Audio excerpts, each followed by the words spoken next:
క్రీస్తు నామములో శుభాలు తెలియజేసుకుంటున్నాను. ఈరోజు సాయంత్రం పరిశుద్ధాత్మని స్వభావ రహస్యాలు అనే అంశాన్ని గురించి బైబిల్ నుంచి మనం పరిశీలిద్దాం. పరిశుద్ధాత్ముడు ఎవరు అనేది మనకు తెలుసు. గత కాలంలో తండ్రికున్న కుమారులలో రెండవ కుమారుడిగా పరిశుద్ధాత్మని గురించి మనం బైబిల్ నుంచి తెలుసుకున్నాం. ఎందుకంటే జ్యేష్ఠ కుమారుడు, తొలిచూలు కుమారుడు యేసుక్రీస్తు వారైతే, ఆ తరువాత తండ్రి కనగా వచ్చిన మరొక కుమారుడు, దేవుడుగా ఉన్న ఆత్మ, ఆయనే పరిశుద్ధాత్మ. ఆయన గూర్చిన ఉనికిని మొట్టమొదటిసారిగా జయశాలి గారు పరిశుద్ధాత్ముడు ఎవరో అని తెలియని సందిగ్ధంలో ఈ సమాజం ఉన్నప్పుడు, పరిశుద్ధాత్మ దేవుడు స్వయాన్న దేవునికి కుమారుడే అన్న విషయాన్ని మొట్టమొదటిసారిగా ఈ ప్రపంచానికి తెలియజేశారు. ఎలా అంటారా? మరి గలతీలకు రాస్తున్న పత్రికలోని 4వ అధ్యాయం, పౌలు గలతీలకు రాస్తున్న పత్రికలో 4వ అధ్యాయము 6వ వచనాన్ని మనం చదువుకుందాం. గలతీ పత్రిక 4వ అధ్యాయము 6వ వచనం. మరియు మీరు కుమారులై ఉన్నందున నాయన తండ్రి అని మొరపెట్టు తన కుమారుని ఆత్మను దేవుడు మన హృదయములోనికి పంపెను. తన కుమారుని ఆత్మ అంటున్నాడు. చూడండి, తన కుమారుని ఆత్మ అంటే పరిశుద్ధాత్ముడు ఎవరో కాదు, స్వయాన దేవునికి కుమారుడే. అంటే తండ్రికి మనకి మధ్య ఉన్న సంబంధం తండ్రి కుమారుల సంబంధం. అది తప్ప వేరే ఏ ఇతర అనుబంధము మన మధ్య లేదు. ఇంకొక బంధం ఉంది, అదేంటంటే యజమాని సేవకుల బంధం. ఇది ఎవరికి? ఇది దూతలకు మాత్రమే. ఈ బంధం మనకు వర్తించదు. ఎందుకంటే మనం ఆ బంధానికి చెందిన వాళ్ళం కాము.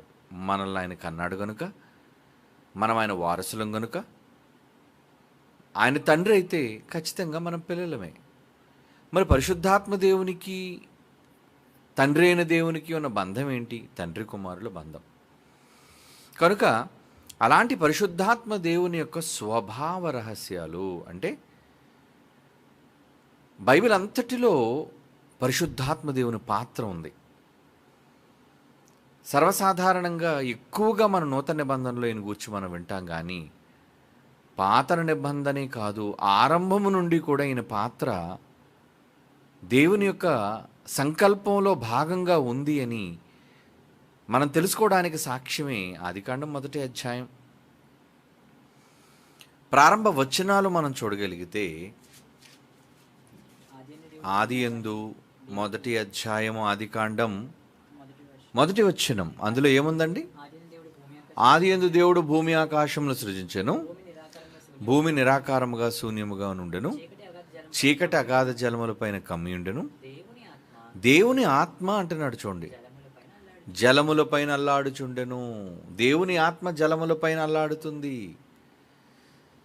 ఎవరి దేవుని ఆత్మ? క్రీస్తు కాదు, పరిశుద్ధాత్మ. పరిశుద్ధాత్మ దేవుని ఆత్మ. ఎందుకంటే ఆదియందు దేవుడు భూమి ఆకాశమును సృజించెను. సృజించినవాడు దేవుడైతే సృజింపబడిన పదార్థం మీద పర్యవేక్షణలో ఉన్న వ్యక్తి పరిశుద్ధాత్మ దేవుడు. అందుకే అధ్యాయం చివరికి వెళ్ళేసరికి మన స్వరూపమందు మన పోలిక అంటున్నాడు. అంటే పరిశుద్ధాత్మ దేవుడు దేవుని పోలికలో ఉన్నవాడా? మరి దేవుని పోలికలో ఉంటే ఆయన ఎవరు? సాక్షాత్తు దేవుని కుమారుడే. ఎందుకంటే ఒక తండ్రి నుంచే పిల్లలకు తన పోలికలు సంక్రమిస్తాయి. మరి దేవుని ఆత్మ అగాధ జలముల పైన అల్లాడుతున్నప్పుడు నరుని నిర్మాణం దగ్గరకు వచ్చేసరికి ఏమని మాట్లాడాడు ఆయన? మన పోలిక చొప్పున, మన స్వరూపము, మన అనే పదం ఉపయోగించబడింది.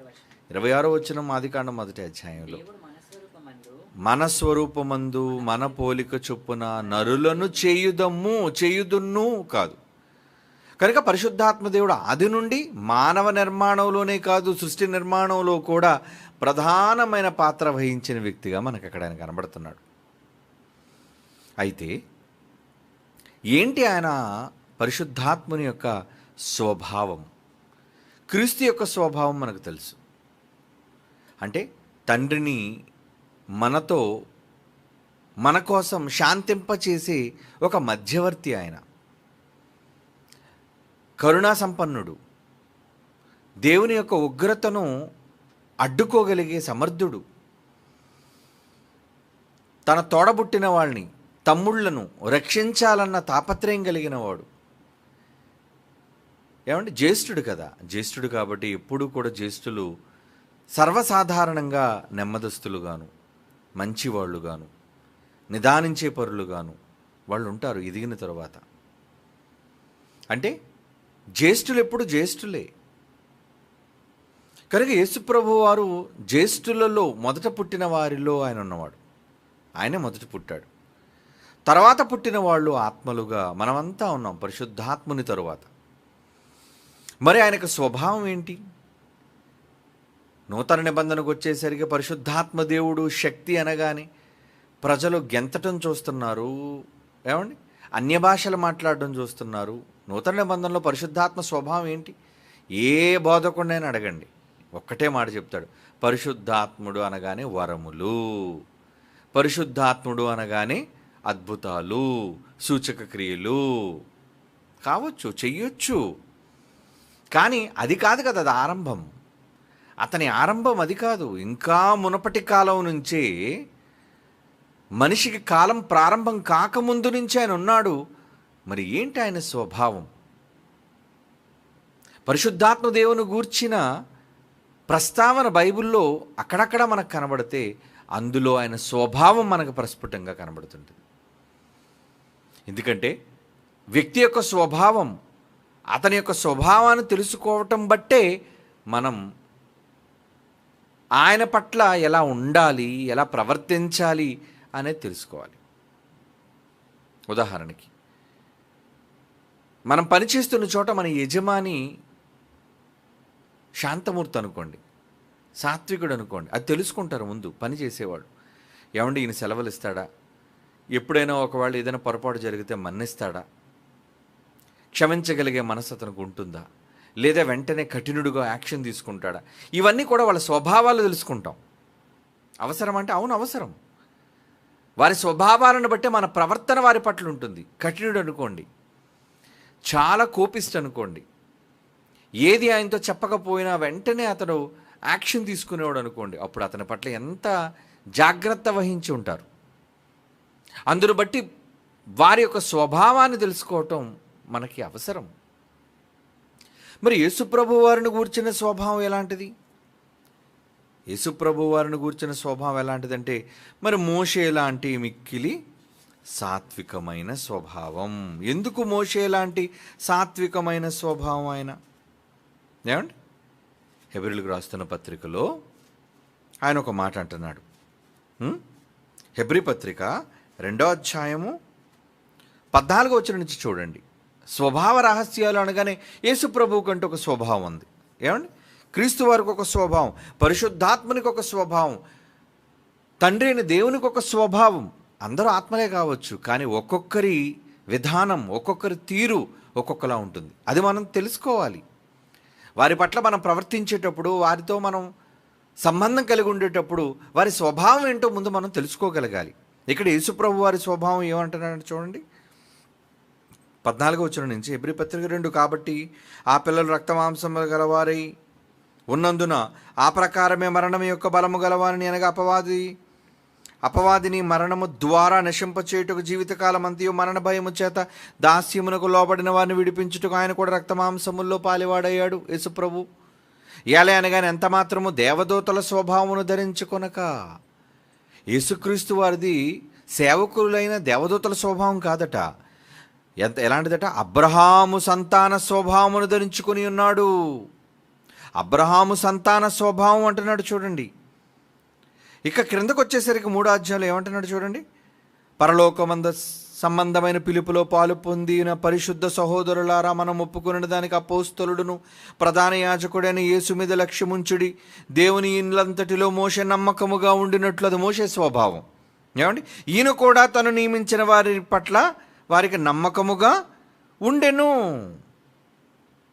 అంటే మోషేతో కంపారిజన్. మరి మోషే అలాంటి ఎన్ని గొడవ చేసినా, ఎంత ఇబ్బంది పెట్టినా చాలా సాత్వికంగా ఉన్నాడు. చివరికి దేవుని కోపాన్ని కూడా, దేవుడే ఇశ్రాయేలు జనాంగాన్ని అంతటిని నాశనం చేసేసి మోషే ఇక మీదట నీ సంతానాన్ని నేను అభివృద్ధి పరుస్తానయ్యా అని రాతి పలకలు తెచ్చినప్పుడు ఆయన ఉగ్రుడైపోయినప్పుడు చివరికి ఆయన ఎంతగా అడ్డుపడ్డాడంటే ఇశ్రాయేలును నశించకుండా అరణ్యంలో తీసుకొచ్చి వాళ్ళని చంపేశాడు వాళ్ళ దేవుడు అనే నింద నీ మీద పడుతుంది అయ్యా, కనుక వద్దు నాయన ఇలాంటిది అని తండ్రి యొక్క కోపాన్ని కూడా శాంతింపచేసేటంతటి నమ్మకమైన సాత్వికుడు, పరిచారకుడు ఎవరు? మోషే. అలాంటి స్వభావం కలిగిన వాడు యేసుక్రీస్తు వారు. అంటే ప్రభు స్వభావం మనకు తెలుసు. ఇంతకీ పరిశుద్ధాత్మ దేవుని స్వభావం ఏంటి? ఏమండి, పరిశుద్ధాత్మ దేవుని స్వభావం అసలు ఎలా ఉంటుంది? ఆయన స్వభావం ఏమండి, ఆయన స్వభావం కాలాలు గడిచే కొద్దీ ఎన్నో పెనుమార్పులు సంభవించాయి ఆయన స్వభావంలో. అది మనం తెలుసుకోవాలి. పరిశుద్ధాత్మ దేవుడు చాలా ముఖ్యుడు దేవునికి. యేసుక్రీస్తు వారు ఎలాగైతే జ్యేష్ఠ కుమారుడుగా దేవునికి అత్యంత దగ్గరగా ఉన్నవాడో, అలాగే పరిశుద్ధాత్ముడు కూడా ఆయన పట్ల దేవుడికి అత్యంత ప్రేమ, అనురాగం ఆయన పట్ల కలిగిన వాడుగా మనకు కనబడతాడు. అందును బట్టి బైబిల్లో రాయబడిన కొన్ని సందర్భాలను మనం చదవటం వలన మనకు అర్థమవుతుంది ఏంటి ఆ స్వభావాలు. ఏమండి, ఆ స్వభావాలు ఏంటో, ఆయన ఎలాంటి వాడు మనం చూద్దామా? చూద్దాం. మొదటిలో మనం చూడగలిగితే న్యాయాధిపతుల గ్రంథం 14వ అధ్యాయం 6వ వచనం. న్యాయాధిపతుల గ్రంథం 14వ అధ్యాయం 6వ వచనం చూడండి.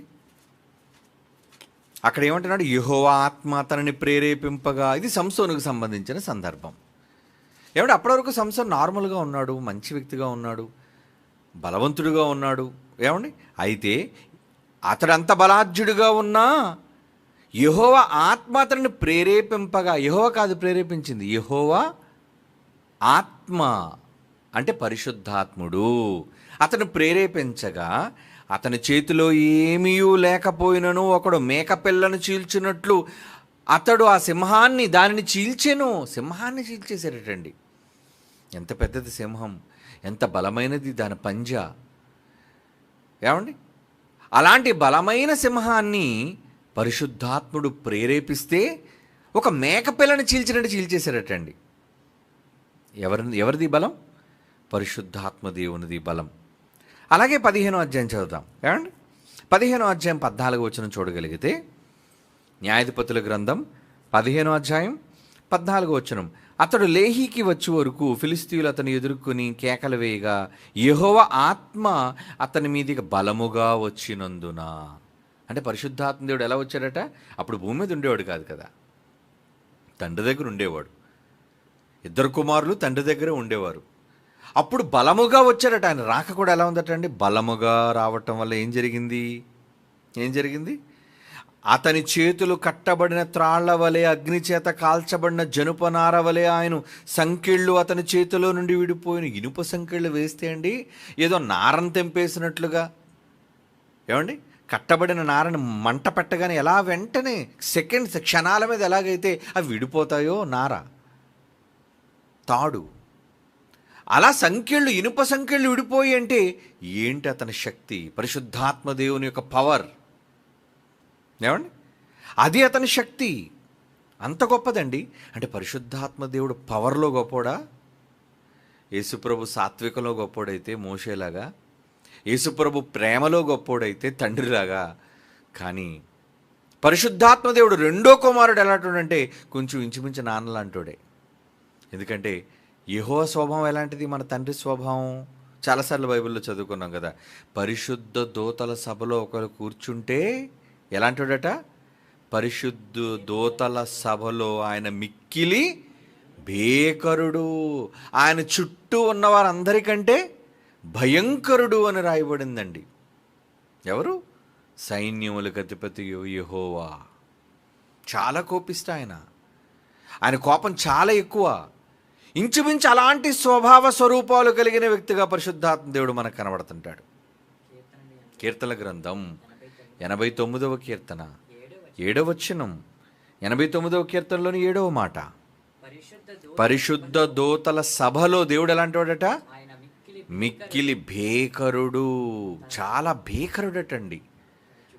తన చుట్టూనున్న వారి కంటే భయంకరుడు. ఎందుకు ఆ పదం ఎందుకు ఉపయోగిస్తున్నాడు? భయంకరుడు. ఏమండి, ఆయన భయంకరుడు అండి బాబు. అంటే భయంకరుడు అంటే మాటలో భయంకరత్వం, చేతలలో భయంకరత్వం, అతను తీసుకున్న నిర్ణయాలలో భయంకరత్వం కనబడుతుంటుంది. దేవుడు అలాంటోడు. ఇంచుమించు అలాంటి పోలికలు కలిగిన వాడుగా పరిశుద్ధాత్మ దేవుడు కనబడుతున్నాడు. భయంకరుడట. ఎలా చెప్పగలం భయంకరుడని? కోపం. అతని ఆత్మ వెంటనే రాగానే సంకెళ్ళు తెగిపోయేటండి. అది కేవలం సంసోనుకే జరిగిందా? లేదండి. మొదటి సమూయేలు గ్రంథం 11వ అధ్యాయం 6వ వచనం చూడండి. మొదటి సమూయేలు గ్రంథం 11వ అధ్యాయం 6వ వచనం. సౌలు ఆ వర్తమానం వినగానే దేవుని ఆత్మ అతని మీదకి బలముగా వచ్చెను. ఏంటి ఆత్మ? మరలా ఇక్కడ దేవుని ఆత్మ అనగానే పరిశుద్ధాత్మ దేవుడే మీకు లెక్క. అంటే పాత నిబంధనలో పరిశుద్ధాత్మ దేవుడు ఎంత పవర్ఫుల్గా, ఎంత స్ట్రాంగ్గా ఉండేవాడో చూడండి. ఆయన అల్లటప్ప వ్యక్తి కాదు. ఆయన ఏదో పరిశుద్ధాత్మ దేవుడు అంటే ఇప్పుడు ఏదో గట్టిగా ఊగటం, ఏదో పిచ్చోళ్ళు పడిపోతుంటారు చూసారా, గెంతేవాళ్ళు, చప్పట్లు కొట్టేవాళ్ళు, ఈరోజు క్రైస్తవ సమాజంలో కనబడే ఈ క్రియలన్నిటిలో పరిశుద్ధాత్మ దేవుడు ఉన్నాడు అనుకుంటున్నారు. నో, అది కాదు. పరిశుద్ధాత్మ దేవుని స్వభావం అది కాదు. ఆయన పరిశుద్ధాత్ముడు సంఘములన్నిటిలో అల్లరి చెయ్యవాడా, అల్లరి చెయ్యనోడా? ఏమండి, అల్లరి చేస్తే చిల్లరోడు అవుతాడు కానీ, ఏమండి, అప్పుడప్పుడు చూడండి చాలా ఫిరోషియస్, అంటే కొంతమంది చాలా కోపిస్ట్గా ఉంటుంటారండి. వాళ్ళు అల్లరి చిల్లర పనులు చేయరండి. వాళ్ళు ఎప్పుడు స్ట్రిక్ట్గా కూర్చుంటారు, చాలా కోపంతో ఉంటారు వాళ్ళు. పరిశుద్ధాత్మ దేవుడు అలాంటి వాడు. మరి వీళ్ళేంటండి అల్లరి చేసేసారు? పరిశుద్ధాత్మ దేవుడు ఉంటే గోల, పరిశుద్ధాత్మ దేవుడు ఉంటే అల్లరి. నిజానికి అది పరిశుద్ధాత్మ దేవుని స్వభావమేనా? కొరింథీ పత్రికలో ఏమని చెప్పాడు అసలు? మొదటి కొరింథీ పత్రిక 14వ అధ్యాయంలో అసలు పరిశుద్ధాత్మ దేవుడు అల్లరికి కర్త. ఆయన ఉంటే అటెన్షన్, నిశ్శబ్దత ఉంటుంది. కానీ 33వ వచనంలో, మొదటి కొరింథీ పత్రిక 14వ అధ్యాయం 33లో అండి, పరిశుద్ధుల సంఘములన్నిటిలో దేవుడు సమాధానమునకే కర్త, అల్లరికి కర్త కాడు. మరి ఇప్పుడు అల్లరి చేస్తే వీళ్ళేమంటున్నారు? అదిగో పరిశుద్ధాత్మ దేవుడు వచ్చేసాడు, అదిగో పరిశుద్ధాత్మ దేవుడు వచ్చేసాడు. పరిశుద్ధాత్మ దేవుడు వస్తే అల్లరి ఎందుకు ఉంటుందండి? మౌనం, నిశ్శబ్దం. కనుక అతడు అల్లరికి కర్త కాడు అన్నది ఎంత నిజమో ఇక్కడికి వచ్చేసరికి సౌలు విషయంలో కూడా ఏం జరుగుతుందో చూడండి. మొదటి సమూయేలు గ్రంథం 11వ అధ్యాయము 6వ వచనంలో, సౌలు వర్తమానం వినగానే దేవుని ఆత్మ అతని మీదకు బలముగా వచ్చెను. అతడు అత్యాగ్రహుడై, అంటే కోపిష్టి అనమాట. అప్పటి వరకు సౌమ్యంగా ఉన్న సౌలు అండి, దావీదుకు ముందు చక్రవర్తి. సౌలు ఎత్తైనోడు కదండి, ఆజానబాహుడు. అలాంటి సౌలు అప్పటి వరకు నార్మల్గా ఉన్నాడటండి మనిషిలా. కానీ ఎప్పుడైతే పరిశుద్ధాత్మ దేవుడు దిగిపోయాడో ఏమొచ్చేసిందట ఆయనగా? అత్యాగ్రహం. ఆగ్రహం అంటేనే కోపం, అత్యాగ్రహం అంటే మిక్కిలి కోపం అనమాట. చాలా విపరీతమైన కోపం వచ్చేసింది. అత్యాగ్రహుడై ఒక కాడి ఎడ్లను తీసుకొని తొనకలుగా చేసి ఇశ్రాయేలు దేశంలో నలుదిక్కులుగా దూతల చేత పంపి. ఏంటండి ఎడ్ల మీద వేసే కాడి ఎలా ఉంటుందండి? జోడెడ్ల మీద వేసే కాడి ఎలా ఉంటుందండి? చాలా గట్టిదండి. అది ఊరకనే విరిగిపోయేది కాదండి. అలాంటి దాన్నట ఊరకనే చేతులతో ఇరిపేశాడటండి. అదే కదా రాయబడింది. ఒక కాడి ఎడ్లను తీసుకొని తునకలుగా చేసి ముక్కలు ముక్కలు చేసేసారటండి. ఎక్కడిది బలం ఆయనకి? ఎవరిచ్చింది ఈ బలం? ఏమండి, పరిశుద్ధాత్మ దేవుడు రాగానే ఎక్కడ లేని ఫోర్స్, ఎక్కడ లేని బలం అది వచ్చేస్తుందండి. అదే కదా సంసోనులో చూసాం, అదే కదా ఇప్పుడు సౌల్లో మనం చూస్తున్నాం. అంటే పరిశుద్ధాత్మ దేవుడు అనగానే ఎలాంటి పవర్ఫుల్గా మనకు కనబడుతున్నాడు చూసారండి. ఇకపోతే అసలు పరిశుద్ధాత్మ దేవుడు పాత నిబంధనలో ఎక్కడ లేడు, కనబడ్డు అని మనం అనుకుంటాం. కానీ దేవుని పిల్లలుగా ఇప్పుడు మనల్ని ఎలాగైతే అంటి పెట్టుకొని ఉన్నాడో, పాత నిబంధనలో కూడా దేవుని పిల్లలైన వారిని ఎప్పుడు ఆయన కనిపెట్టుకుని ఉన్నాడు. ఇప్పుడైతే మన వెంట పెట్టుకుని మనతో ఉన్నాడు. ఈ కాలం వేరు, కానీ ఆ కాలంలో ఎప్పుడు దేవుని పిల్లలను కనిపెట్టుకుని ఉండేవాడు. ఎందుకంటే దేవుడు అతనికి బాధ్యత అప్పచెప్పాడు. జాగ్రత్త. ఆ రోజు సృష్టి నిర్మాణంలో ఏం చదువుకున్నాం మనం? పరిశుద్ధాత్మ దేవుని యొక్క ఆత్మ సృష్టి అంతటి మీద సంచారం చేస్తుంది. ఏంటి, ఎక్కడ పనులు ఎలా జరుగుతున్నాయి? ఆయన వచ్చాడు అనగానే దేవదూతలందరి పనుల్లో భయం. అమ్మ బాబోయ్ వచ్చాడండి బాబు, ఈయన వచ్చాడంటే మాత్రం చాలా కోపం. ఏం చేస్తాడో మనకు తెలియదు. కమాన్ అందరూ వర్క్లోకి వెళ్ళిపోదాం పదండి. అలాంటి వాడండి పరిశుద్ధాత్ముడు. అక్కడి నుంచి ఆరంభమైన ఆయన పనితనం తన పిల్లల్ని చూసుకోవటంలో కూడా, దేవుని పిల్లల్ని చూసుకోవటంలో కూడా, తమ్ముళ్ళు చూసుకోనన్న జాగ్రత్తగా, చిన్నవాళ్ళు చూసుకో, ఎవరు అల్లరి చేసినా ఏం చేసినా సరే వాళ్ళు గద్దించు, మందలించు అని దేవుడు అతనికి బాధ్యతలు అప్పచెప్పాడు. అలా బాధ్యతలు అప్పగించటంలో, ఇంతకీ ఇశ్రాయేలీయుల ప్రయాణంలో ఆయన ఉన్నాడా? ఏమండి, ఆయన లేడు అని మనం అనుకోవచ్చేమో. ఆయన లేడు అని మనం అనుకుంటున్నామేమో. లేదండి, ఖచ్చితంగా ఆయన ఇశ్రాయేలీయులతో కూడా ఉండేవాడు. ఎలా చెప్పగలం మనం ఆ మాట?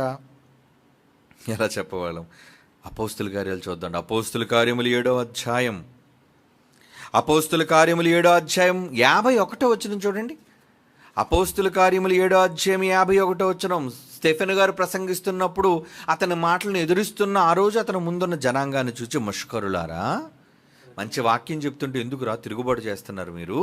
ముష్కరులారా, హృదయములను చెవులను దేవుని వాక్యమునకు లోపరచనొల్లని వారులారా. ఏమండి, అప్పటికి స్టెఫెన్కి ఏమొచ్చేసింది చెప్పండి? పరిశుద్ధాత్మతో నిండుకున్నాడు స్టెఫెను, మర్చిపోకండి. అంటే అంత పవర్ఫుల్ ప్రసంగం అతను చేస్తున్నాడంటే ఏంటనమాట? 7వ అధ్యాయం అంతా చదివితే అండి, అబ్బో, స్టెఫెను గారి ప్రసంగం అదిరిపోతుందన్నమాట. మొత్తం అందరు గుండెల్లో రైళ్లు పరిగెడుతున్నాయి, గుబులు పుట్టింది అందరిలో. ఎందుకంత ఆయన ధీటుగా మాట్లాడుతున్నాడంటే ప్రేరేపణ. ఎవరి ప్రేరేపణ? అధ్యాయం ప్రారంభంలో చదివితే అర్థమవుతుంది. పరిశుద్ధాత్మ అతను ప్రేరేపించగా, పరిశుద్ధాత్మ దేవుని అతని మీదకి బలముగా రాగా, అప్పుడు ఏం మాట్లాడుతున్నాడు ఆయన? ఏం మాట్లాడుతున్నాడండి? ముష్కరులారా, హృదయములను చెవులను దేవుని వాక్యమునకు లోపరచనొల్లని వారులారా, మీ పితరుల వలె మీరును ఎల్లప్పుడూ పరిశుద్ధాత్మను ఎదిరించుచున్నారు. మీ పితరులు అన్నాడేంటి? ఎవరు వాళ్ళు? ఇశ్రాయేలీలు. ఇశ్రాయేలే కదండి వీళ్ళు పితరులు. ఇశ్రాయేలు ఎవరిని ఎదిరించారట? ఎవరిని ఎదిరించారని ఇక్కడ రాస్తున్నాడండి? ఎల్లప్పుడూ పరిశుద్ధాత్మను ఎదిరించుచున్నారు. ఇంతకీ ఇశ్రాయేలీలు ఎదిరించింది తండ్రి అయిన దేవుణ్ణా, పరిశుద్ధాత్మ దేవుణ్ణా? ఏమండి, పరిశుద్ధాత్మ దేవుణ్ణి కదా ఇక్కడ చెబుతున్నాడు. ఇక్కడ లోకాగా రాస్తున్న మాటలోని పరమార్థం ఏంటో తెలుసా?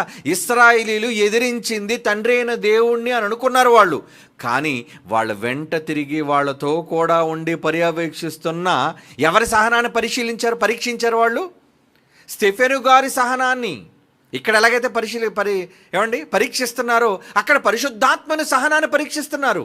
అందుకు దేవుడు కోపం వచ్చేసి, ఏమండి, మీ పితరుల వరే మీరును ఎప్పుడు పరిశుద్ధాత్మను ఎదిరిస్తున్నారు. నన్ను ఎదిరించారా అంటే ఇశ్రాయేలు కాలం అంతట్లో పరిశుద్ధాత్మ దేవుడు ఉన్నాడా? వాళ్ళతో ఉన్నాడా? అందుకే ఆయన పేరు చెప్తున్నాడు. తండ్రి అయిన దేవుడిని ఎదిరించారనటం లేదు, పరిశుద్ధాత్మ దేవుని ఎదిరించుచున్నారు అంటున్నాడు. చూడండి, అవునా? పరిశుద్ధాత్మ దేవుడు వాళ్ళతో ఉన్నాడు. అవును. ఇప్పుడు పాత నిబంధన చూద్దామా? యెషయా గ్రంథము 63వ అధ్యాయం. ఏమండి, యెషయా గ్రంథం 63వ అధ్యాయం 9-10 వచనాలు చూడండి. యెషయా గ్రంథం 63వ అధ్యాయము 9-10 వచనాలండి. అందులో ఏమన్నా తెలుసా? వారి యావత్ బాధలోనూ ఆయన బాధనుందెను, ఆయన సన్నిధి దూత వారిని రక్షించెను, ప్రేమ చేతను తాలిమి చేతను వారిని విమోచించెను. ఆయన సన్నిధి దూత అంటే ఇంకొక దూత ఉన్నాడు, వాళ్ళని కాపాడేవాడు. ఎప్పుడు యేసుప్రభులో మధ్యపడేవాడు. చంపేస్తానంటే మోషేలకు సాత్వికుడు కదండి యేసుప్రభు.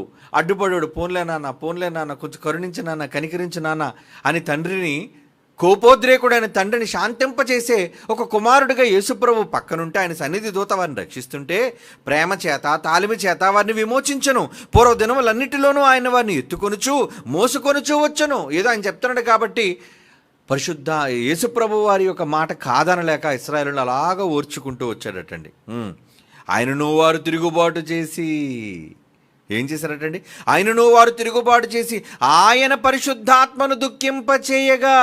ఎవరిని దుఃఖింపచేశారటండి? దేవుని పరిశుద్ధాత్మని ఎవరు దుఃఖింపచేశారట? ఇశ్రాయేలీలు.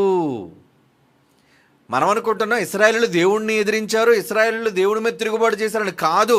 మొట్టమొదట వారు తిరుగుబాటు చేసింది పరిశుద్ధాత్మ దేవుని మీద. ఆయన మీద ఎందుకండి? మరి ఆయనే కదండి వాళ్ళతో ఉన్నది. ఆత్మ వెంబడిస్తుంది కదండి. బండగా యేసుప్రభు వెంబడిస్తుంటే, ఏమండి, పరిశుద్ధాత్మ దేవుడు కూడా తన పిల్లలైన వారిని వెంబడిస్తున్నాడు. దేవుని పిల్లలుగా తన తమ్ముళ్ళను వెంబడిస్తున్నాడు. అలా వెంబడిస్తుంటే వాళ్ళు చేసే పనులు చూసి, వాళ్ళు విసుగు పుట్టించే కార్యక్రమాలు చూసి ఎవరిని దుఃఖింపజేశారటండి? 10వ ఆయనను వారు తిరుగుబాటు చేసి ఆయన పరిశుద్ధాత్మను దుఃఖింపచేయగా ఆయన వారికి విరోధి. ఆయన పరిశుద్ధాత్మ మీద తిరుగుబాటు చేస్తే దేవుడు వాళ్ళకి ఏమైపోయేటండి? శత్రువు అయిపోయేటండి, విరోధి. ఆయన తానే వారితో యుద్ధము చేసెను. ఏరా, నా కొడుకు చెప్తే మీరు వినరా? ఎందుకురా నా కొడుకుని ఇబ్బంది పెడుతున్నారు మీరు? ఇక మిమ్మల్ని మీరు మారర్రా. ఒక పక్కేమో యేసుప్రభు మీకోసం మంచిగా నన్ను ఆదుకోమంటున్నాడు, మోషేలు అంటాడు. ఒక పక్కేమో నా కొడుకేమో మీ వెనక ఉండి అద్భుతాలు జరిగిస్తున్నాడు. ఏంటి అద్భుతాలు? మేఘస్తంభము, రాత్రివేళ అగ్నిస్తంభము, సముద్రం పాయలవ్వటం. మరి ఇవన్నీ ఏంటి? వండర్స్.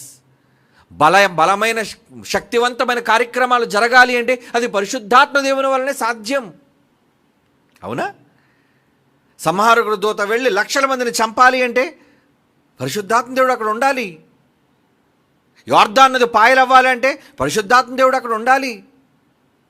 ఏమండి? యుద్ధం గెలవాలి అంటే పరిశుద్ధాత్మ దేవుడు అక్కడ ఉండాలి. అంటే ఇశ్రాయేలు అంతా వాళ్ళ ప్రయాణంలో కానీ తర్వాత వచ్చిన వాళ్ళతో కానీ పరిశుద్ధాత్మ దేవుడు ఉండేవాడు. వీళ్ళు ఇబ్బంది పరిచే ప్రతిసారి మొదట ఇబ్బంది ఎవరికి కలుగుతుండేది? ఎవరికని చెప్తుందో చూడండి బైబిల్. వారు తిరుగుబాటు చేసి ఆయన పరిశుద్ధాత్మను దుఃఖింపచేయగా, పరిశుద్ధాత్మ కొడుకుని ఇబ్బంది పెడుతున్నారని ఆయన వారికి విరోధి అని దేవుడు కోపం వచ్చిందటండి. ఎరా నా కొడుకుని ఎందుకురా విసిగిస్తున్నారు మీరంతా? మీకు కావలసిన వాటన్నిటిని అద్భుతాలు చేసి బండగా ఒక కొడుకు ఫాలో అవుతుంటే, ఒక కొడుకు గొప్ప గొప్ప కార్యక్రమాలు చేసి శత్రువులందరినీ ఓడించి మీకు విజయాన్ని ఇస్తుంటే ఏంట్రా మీరు తిరుగుబాటు ఏంటి? ఇక నేను ఓర్చుకోను నాయన, ఇక నేను ఓర్చుకోను, వీళ్ళని చంపేస్తాను అని దేవుడే ఆయన పరిశుద్ధాత్మను దుఃఖింపచేయగా ఆయన విరోధమాయను తానే వారితో యుద్ధము చేసెను అంటున్నాడు. చూడండి, యుద్ధానికి దిగిపోయేటండి. ఎవరినన్నందుకు? 12వ తమలో తన పరిశుద్ధాత్మను ఉంచిన వాడేడి? అంటే వారందరిలో ఎవరుంచారు? దేవుడే పరిశుద్ధాత్మ దేవుడిని ఉంచాడు వాళ్ళ మధ్య. అది అర్థం. మరి ఆయన స్వభావం ఎలాంటిది? కోపమే. యేసుప్రభు అయితే అడ్డుపడేవాడు, ఈయనైతే ఏసేయ్ అనేవాడు. ఎందుకంటే సంసోన్ అలాంటి సంసోన్ దగ్గర ఆత్మరాగానే ఏం చేసింది?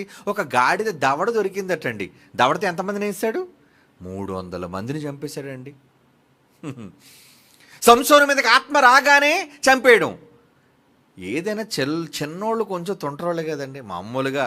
అంటే పరిశుద్ధాత్మ దేవుని కోసం నేను ఆ మాట అంటలేదు, కానీ సహజంగా ఇంటిలో పెద్దవాళ్ళు ఎప్పుడు కూడా చాలా నెమ్మదస్తులు, శాంతపరులుగానే ఉంటారండి. చిన్నోళ్ళు ఉంటారే గడుసోళ్ళు, అల్లరోళ్ళు, చెప్పిన మాట వినరు, తిరుగుబాటు చేసేవాళ్ళు. పెద్దోళ్ళైనా కాస్త సమతంగా స్థిమితంగా ఆలోచించి నెమ్మదపడతారేమో కానీ అబ్బో చిన్నోళ్ళు అస్సలు మాట వినరండి. అలాంటి పరిశుద్ధాత్ముడు. పెద్దోడు యేసుప్రభు అనుకోండి, నాన్న ఏమనంటే సరేలే నాన్న, పోన్లే నాన్న, తమ్ముళ్ళ కోసం ఆలోచించి నాన్న, వద్దులే నాన్న, కోప్పడకలే నాన్న ఈయనంటుంటే ఊరుకాని నువ్వేంటి అలాగంటావు, నాన్నని విసిగించేస్తున్నారు, ఒక్కసారి నేను దూరిపోతాను ప్రభువా నాన్న, ఒకసారి దూరిపోతాను, సంసంలోకి దూరిపోతాను, లేదంటే దండుపాళెంలోకి దూరిపోతాను. ఏది? చంపేయడానికి.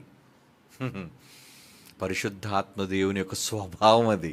మీరు అనుకున్నారు పరిశుద్ధాత్మ దేవుడు స్వభావం అని, కానీ వీళ్ళకి ఏమర్థమైంది? ప్రపంచానికి ఓ జుట్టు విరబూసుకుని గెంతరు అనుకున్నారు, కిందన పడిపోయి డబడబడబడ దొరలం అనుకున్నారు. అదే పరిశుద్ధాత్మ దేవుడు. ఏమర్థమైంది? బైబిల్ అర్థమైతేనే కదా అని స్వభావం అర్థమయ్యేది.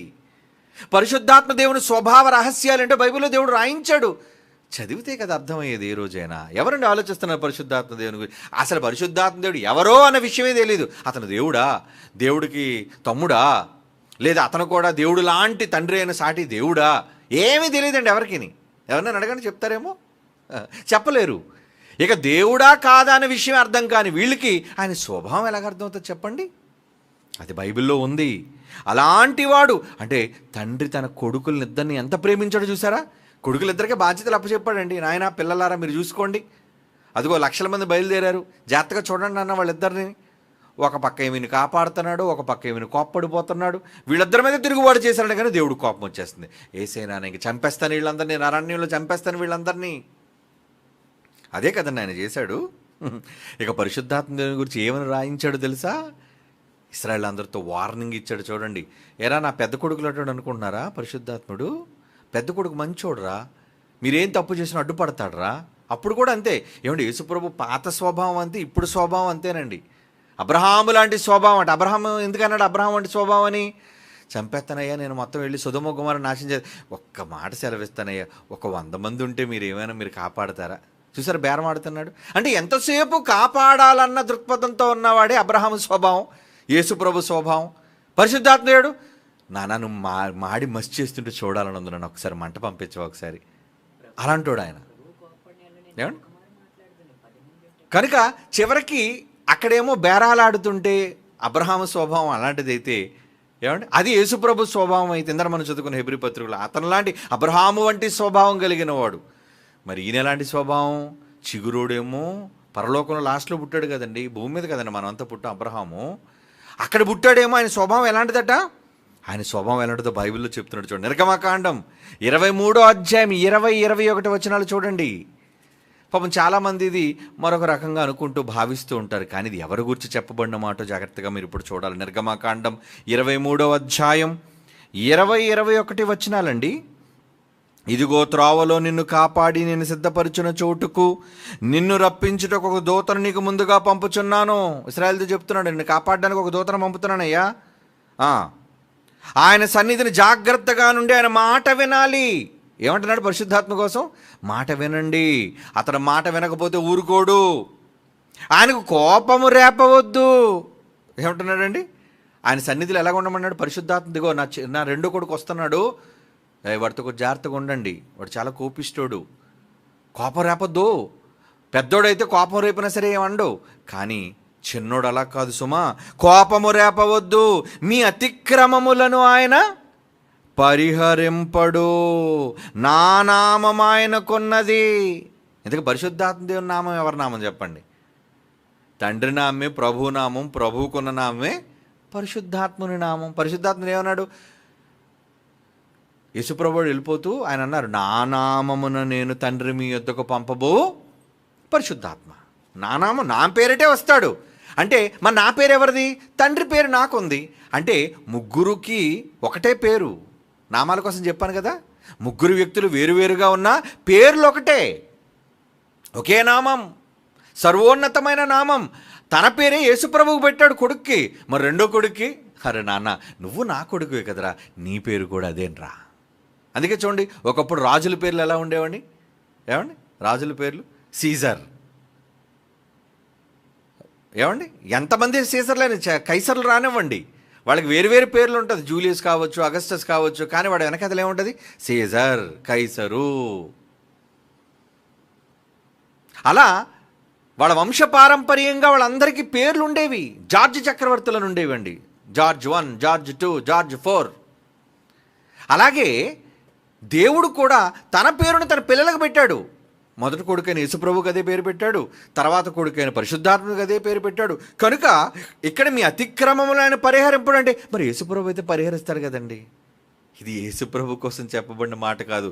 ముందుగా పంపుతున్నాను, అతను కోపం రేపొద్దు, చాలా కోపిస్తతను.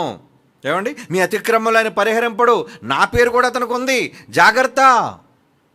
పరిశుద్ధాత్మ దేవుని స్వభావం చూసారా? రెచ్చగొట్టకుండా ఆయన్ని, కోపపడనివ్వకుండా ఆయన్ని, ఇబ్బంది పెట్టకుండా ఆయన్ని. నా నామమును పంపబో పరిశుద్ధాత్మ అని యేసుప్రభు ఆ రోజు చెప్పాడు. కనుక ఆయన నామేమో పరిశుద్ధాత్మ కూడా ఉంది. ఏమండి కాబట్టి ఇక్కడ మీరు ఏం చేయాలి? ఇక్కడ మీరు ఏమనుకోవాలి? అమ్మో పరిశుద్ధాత్మ దేవుని స్వభావం కోపిష్టి స్వభావమా? మరి ఏంటనుకుంటున్నారు? చాలా కోపం అండి ఆయనకి. ఏమండి ఎంత కోపం అంటే, ఏమండి ఎంత కోపం అంటే చూద్దామా? యెషయా గ్రంథం 4వ అధ్యాయం 4వ వచనం. యెషయా గ్రంథం 4వ అధ్యాయం 4వ వచనం. తీర్పు తీర్చు ఆత్మ వలనను దహించు ఆత్మ వలనను ప్రభు సియోను కుమార్తెలకున్న కల్మషమును కడిగివేయినప్పుడు, యెరూషలేమునకు తగిలిన రక్తమును దాని మధ్య నుండి తీసి దానిని శుద్ధి చేయనప్పుడు. తీర్పు తీర్చు ఆత్మ అంటున్నాడు చూడండి. తీర్పు తీర్చు ఆత్మ. ఆత్మ అనగానే ఎవరు? పరిశుద్ధాత్ముడు. అంటే జడ్జిమెంట్. తీర్పు అంటే కఠినమే కదండి, తీర్పు అంటే నిర్ణయమే కదండి. తీర్పు తీర్చు ఆత్మ. ఇంకేటట? దహించు ఆత్మ వలనను. ఫైర్ అతను, ఫైరే. అందుకే ఆయన ఎంట్రీ ఎలాగుందండి భూమి మీదకి? అపోస్తలుల 2వ అధ్యాయంలో అగ్ని వంటి నాలుకలు విభాగింపబడి, ఫైర్. హోలీ స్పిరిట్ అంటే ఫైర్. బాబు ఫైర్ రా బాబు, ఆయన ఫైర్ బ్రాండ్ అండి అంటారు కొంతమందిని. ఏమండి కొంతమంది నాయకులు మాట్లాడినప్పుడు కొంతమంది సెలబ్రిటీస్ మాట్లాడండి, ఫైర్ బ్రాండ్ అండి ఇతను. అంటే ఎందుకు ఫైర్ బ్రాండ్? నిర్మోహమాటంగా మాట్లాడతాడండి, ఎవడికి భయపడ్డండి, అది ఫైర్ బ్రాండ్. హోలీ స్పిరిట్ ఎలాంటోడు? యేసుప్రభు సాఫ్ట్ బ్రాండ్. అవునా? యేసుప్రభు ఎలాంటోడు? మన అన్న మంచోడండి, కాపాడే బ్రాండ్ అతను. ఇతడు దండించేసే బ్రాండ్. ఒకప్పుడు సుమా క్రీస్తుకు ముందు చెప్తున్నాడు ఇదంతా. ప్రభు సీయోనుకు దహించు ఆత్మ వలనను అంటున్నాడు. చూడండి, ఇంకేంటి తెలుసా? ఆత్మలో ఇంకేమన్నా తెలుసా? పరిశుద్ధాత్మ దగ్గర ఇంకేంటి ప్రత్యేకమైన క్వాలిటీస్ ఉన్నాయో తెలుసా? యెషయా గ్రంథం 11:2 చూడండి.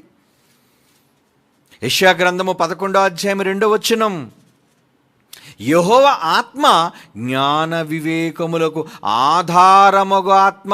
ఏంటి నా కొడుకు ఎంతసేపు ఫిరోషియస్గా ఉంటాడు, ఫైరీగా ఉంటాడు, ఫైర్ బ్రాండ్లా ఉంటాడు, బొత్తిగా ఏమీ లేని చవటవాడు, దేవుని వాక్యం లేనివాడు అనుకుంటున్నాడు. అమ్మో, ఏముందట ఆయనకి? ఆత్మ జ్ఞాన వివేకములకు ఆధారం, బేస్ అయినట్టండి. విజ్డమ్, జ్ఞానం, నాలెడ్జ్ అనేది ఉందంటే దానికి ఆధారం ఎవరట? పరిశుద్ధాత్మ దేవుడు ఆధారం ఆ జ్ఞానానికి. అంటే పరిశుద్ధాత్మ దేవుడు జ్ఞానవంతుడా?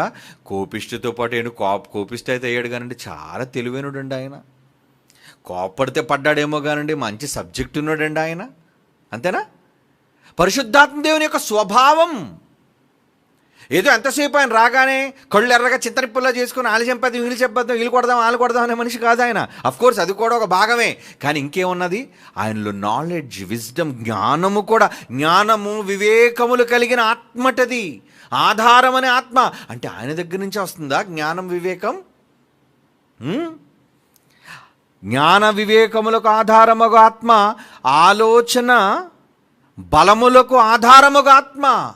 ఏమండి? బలం ఆయనదేనట, ఆలోచన ఆయనదేనట. అంటే మంచి మంచి ఆలోచనలు ఇస్తున్నాడటండి, మంచి మంచి తెలివైన ఏమంటారు దాన్ని, సజెషన్స్ అంటారు దాన్ని. అంటే నాన్న ఇలా చేద్దామా, అలా చేద్దామా, మరి లేకపోతే దేవుడు పని పాట లేకుండా పిలుస్తాడా? నాయన మన పోలిక చొప్పున మన స్వరూపమందు నరులను చేయదము అంటే దేవుడికి ఏం తెలియదనా? కాదు. నువ్వేమంటావురా చెప్పు నాన్న, చిన్నోడా నువ్వేమంటావు చెప్పు, అరే నాన్న పెద్దోడా నువ్వేమంటావు చెప్పు, నాన్న ఎలా చేస్తే బాగుంటుంది నాన్న, అలా చేస్తే బాగుంటుంది నాన్న. అది చూసారా? అంటే ఇక్కడ చూడండి, ఆ మాట మీకు అర్థమైందో లేదో. ఆలోచన బలములకు ఆధారముగా ఆత్మ, జ్ఞాన వివేకములకు ఆధారముగా ఆత్మ. అందుకే పిలిచాడు, రండి నాన్న మన పోలికలో చేద్దంటే, నాన్న నీ సలహా ఏంటో చెప్పు, ఎలా చేద్దాం. వాడు తక్కువోళ్ళు కాదండి, యేసుప్రభు జ్ఞానవంతుడు, పరిశుద్ధాత్మ దేవుడు భయంకరుడు, తండ్రిలా జ్ఞానవంతుడు. ఆయన కూడా బలవంతుడు, చాలా శక్తివంతుడు. ఆయన కానీ వచ్చాడంటే సంఖ్యలు కూడా ఏం కాకుండా తాడు తెంపినట్టు తెంపేస్తాడు.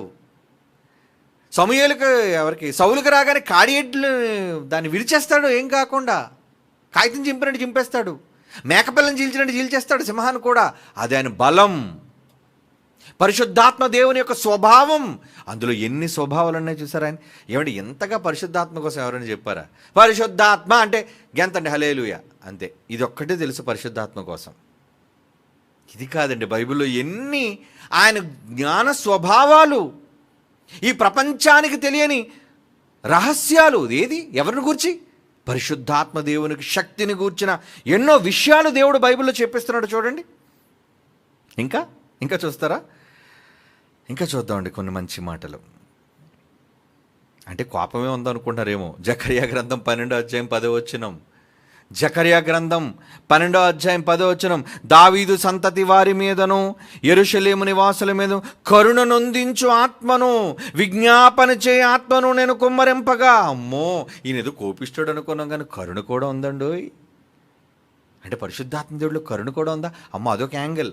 అన్ని సందర్భాల్లో రాదు అది. ఏమండి, ఏం ఆత్మ అండి అది? కరుణ నొందించే ఆత్మను, విజ్ఞాపన చేయ ఆత్మని.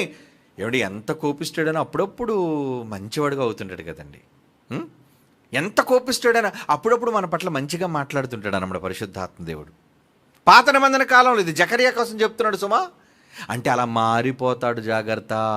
అంటే జకర్యా తర్వాత కదండి మలాకి, అదే ఇంచుమించు ముగింపు. అంటే క్రీస్తు పుట్టే కాలానికి దగ్గరగా ఉన్న చివరి ప్రవక్తలు జకర్యా. ఆ తర్వాత పరిశుద్ధాత్మ దేవుడు భూమి మీదకి శాశ్వతంగా రాబోతున్నాడు. ఏమండి, అక్కడ ఉన్నప్పుడు మాత్రం, క్రీస్తుకు ముందున్నప్పుడు మాత్రం, భూమి మీదకి రానప్పుడు మాత్రం ఎలా ఉన్నాడంటే బలవంతుడైన ఆత్మ, జ్ఞాన వివేకములకు ఆధారముగా ఆత్మ, పరిశుద్ధాత్మ.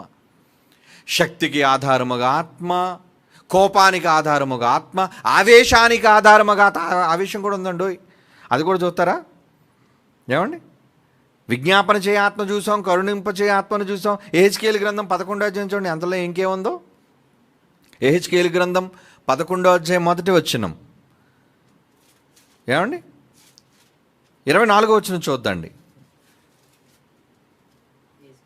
యెహెజ్కేలు గ్రంథం 11వ అధ్యాయం 24వ వచనం. తరువాత ఆత్మను ఎత్తి నేను దైవాత్మవశ్యుడు కాగా. దైవాత్మవశ్యుడు అంటే పరిశుద్ధాత్మ దేవుడు వశుగా ఎప్పుడైతే అయిపోయాడో ఇలా లేపేసారంటే సూపర్ మ్యాన్ లేపినట్టు లేపాడటండి యెహెజ్కేలుని. ఏమండి ఆయన అదే మొదటి వచ్చిన ఏమంటో తెలుసండి, పిమ్మట ఆత్మను ఎత్తేసిందట పైకి మనిషిని. యెహోవా మందిరపు తూర్పు గుమ్మమునొద్దకు చేర్చిన దింపగా గుమ్మము వాకటి 25 మనుషులు నాకు కనబడరి. ఎక్కడి ఇంటి దగ్గర లేపేసిందటండి, గాలిలోకి తీసుకొచ్చి దేవాలయం ముందు దించిందటండి. చూసారా ఎంత పవర్ఫుల్ ఆత్మ అది, ఎలాంటి ఆత్మ చూసారా? అంటే పరిశుద్ధాత్మ దేవుడిలో చాలా యాంగిల్స్ ఉన్నాయన్నమాట. విజ్ఞాపన చేస్తాడు, కోప్పడతాడు, తప్పు చేసి శిక్షిస్తాడు, ప్రేమ కలిగి ఉన్నాడు, జ్ఞానం కలిగి ఉన్నాడు, వివేకం కలిగి ఉన్నాడు, బలము కలిగి ఉన్నాడు. ఎన్నున్నాయి ఆయనలో, డిఫరెంట్ షేడ్స్. ఎంతసేపు మనల్ని చూడండి, దేవుడు యేసు ప్రభు అనగానే ఎలా చూపిస్తారండి, ఎంతసేపు అలాగ గొర్రె పిల్లని చంకలో పెట్టో కర్రను పెట్టుకొని అమాయకంగా, అంతేనా యేసు ప్రభు? ఇంకేం లేవు ఆయనలో? పరిశుద్ధాత్ముడు ఏమనేసరికి అసలు ఏమీ తెలియదు పరిశుద్ధాత్మ దేవుడు అనేసరికి. కానీ ఎన్ని షేడ్స్ కనబడుతున్నాయి చూసారు ఆయనలో. ఆయన స్వభావ రహస్యాలని, క్యారెక్టర్, ఆయన స్వభావం ఎలాగుందో దేవుడు రాయించాడు మన కోసం. ఏమండి, దైవాత్మ వశం చేసేసుకుంటాడు. వశం చేసుకున్నాడంటే పవర్ చూపించేస్తాడు అంతే ఆయన. అందుకే ఏమోనండి, మొదటి శతాబ్దంలో క్రీస్తు వచ్చిన తర్వాత యేసు ప్రభువు కూడా అద్భుతాలు చేయడానికి, నాన్న నేను అద్భుతాలు చేయలేను నాన్న, తమ్ముడిని పంపించినాన్న నాతో పాటు, అవన్నీ వాడు చూసుకుంటాడు అని యేసు ప్రభు అన్నాడండి. ఎక్కడుందండి బైబిల్లో రెఫరెన్స్? ఎప్పుడు మనం చదవలేదు అనుకున్నారా? అన్నాడు, దేవుడు అన్నాడు. దేవుడితో యేసు ప్రభు వారు చెప్పారు. ఏంటో తెలుసా, నాయన అద్భుతాలు చేయాలి అంటే అవన్నీ నాకెందుకు నాన్న, తమ్ముడు ఉన్నాడుగా వండర్స్ చేయడంలో, మరి వాడి తర్వాత ఏం చేయగలడు, వాడిని పంపించే, వాడు చూసుకుంటాడు అవన్నీ. అందుకే యేసు ప్రభు వారు బాప్తీసం పొంది నీళ్లలో నుంచి బయటకు వచ్చాడా? ఎక్కడ? యోర్దాను నదిలో. ఎవరు వచ్చేసారు ఆయన దగ్గరికి? ఎందుకు రావాలి పరిశుద్ధాత్మ దేవుడు? యేసుప్రభు ఒంటరిగా చేయలేడేంటి? ఏమండి, ఒంటరిగా యేసుప్రభు చేయలేడా? ఎందుకు పరిశుద్ధాత్మ దేవుని ఆగమనం జరగాలి? తమ్ముడు రారా, అప్పుడప్పుడు అమ్మాళ్ళు ఎవరైనా చెల్లితో కానీ అక్కతో కానీ, అమ్మ కోటికెళ్ళి రావే అనేసి అంటే, చెల్లి నువ్వు రావే వెళ్ళొద్దాం, తమ్ముడు నువ్వు రారే వెళ్ళొద్దాం. ఎందుకు వీళ్ళు జంటగా వెళ్ళాలనుకున్నారు? ఎక్కడికి వెళ్ళినా సరే ఈ అన్న తమ్ముళ్ళ సంబంధం, అక్క చెల్లెల అనుబంధం ఇవి ఉంటూ ఉంటుంది.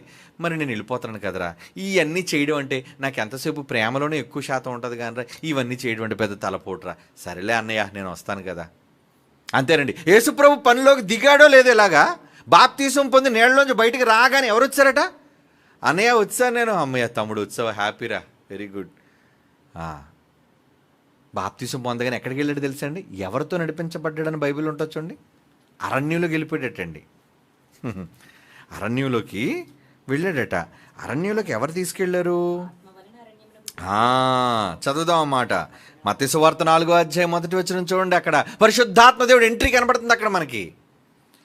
అప్పుడు యేసు అపవాది చేత శోధింపబడుటకు ఆత్మ వలన అరణ్యములో. ఏ ఆత్మ? పరిశుద్ధాత్మ.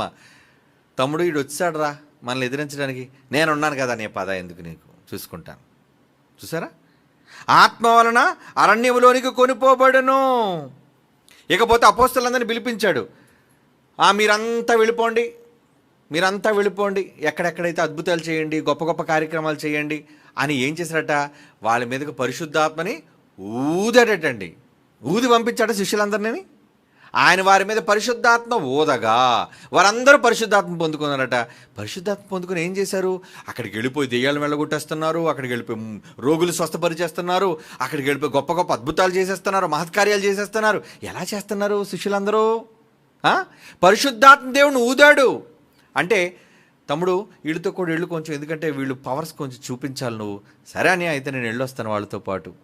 చూసారా, శిష్యులతో పాటు వెళ్ళిపోయాడు.